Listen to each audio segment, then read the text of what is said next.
Oh,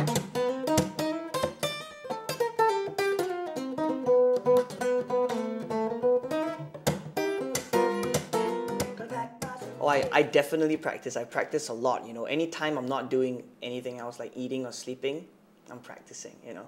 And it's fun because like it doesn't even feel like practice, you know. It's just so fun. And like how I know, like I was saying, it's just like an endless possibility instrument, you know. One thing I do when I practice is I practice improvisation. And what I'll do is I'll just have a click track or I'll just start a groove. And as I start the groove, I'll try to improvise around it and take it places that you know, I never thought it would go to, and try to do something creative. And it really works that creativity muscle. It helps you become more organically close to your relationship rather than practicing something written out for you. You know, if you just improvise, you know, I suggest that everybody who's serious about playing guitars is playing the guitar should take 2 hours a day and just play without any thinking. So just come up with a groove in any key and then just play. Don't think. So like what I would do is I'll come up with, let's say if I do a groove in A, I would, and let's say I do a slow funk groove. So I'll start off with maybe, so I have the groove in my head first, so like,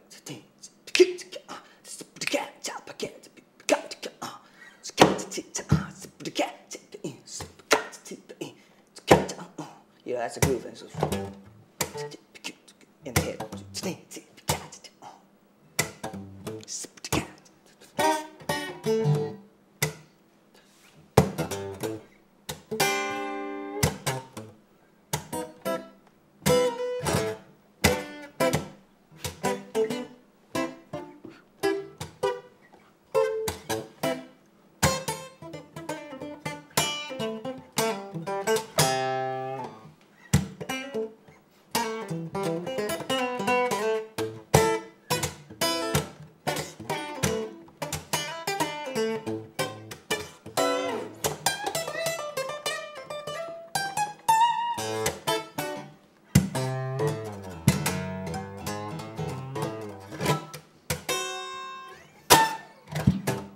You know, and then just sort of go into a groove and just experiment, you know, do all kinds of things, go high, go low, you know, and just be creative, you know. It gives you such a, helps you develop such an organic relationship with your instrument, because it's like you both don't know what's going to happen, you know, and you're finding out together, that kind of thing.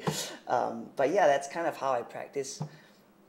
And of course I practice scales and stuff, you know, techniques and stuff like that, because I don't use a pick.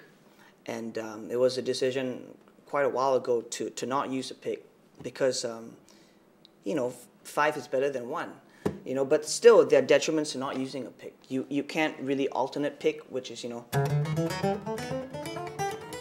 which makes it a lot easier because you can just, right now I just have my thumb and my finger, so I have to alternate. So it took a long time to practice. So that's actually my thumb and my index going. So I'll practice using that and keeping it clean. And then I legato too. And then I'll practice playing with one hand, you know.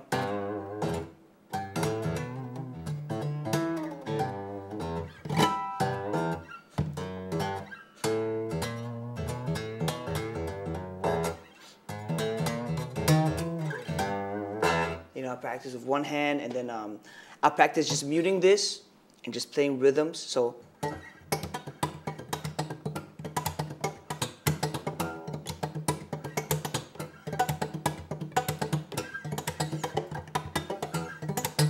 you know, and I'll practice all different kinds of things, and then of course I practice improvising, which was what I demonstrated earlier.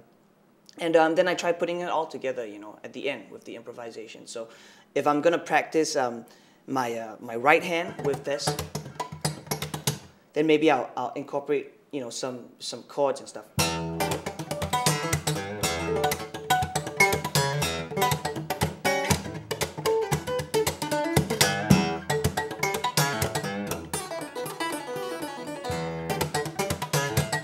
So that's really just the right hand going, you know. There's not much going on the left hand. I mean, you know, you know what I mean. There's not that much going on.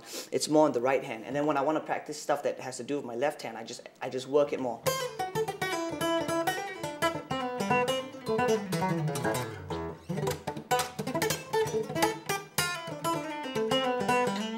You know? And I practice legato and practice all that kind of stuff, you know. So it's really a wide array, and it's really born out of necessity. What I practice it's from necessity. I mean, I used to practice blindly, you know. People say practice scales, so I practice scales. People say practice with a metronome, so I practice with a metronome, you know. But right now, I mean, I think it's way more effective to practice to what you need, you know, based off of necessity. When I have a show, you know, I'll practice my set, you know. I'll practice talking on stage. I'll practice stage movement, you know.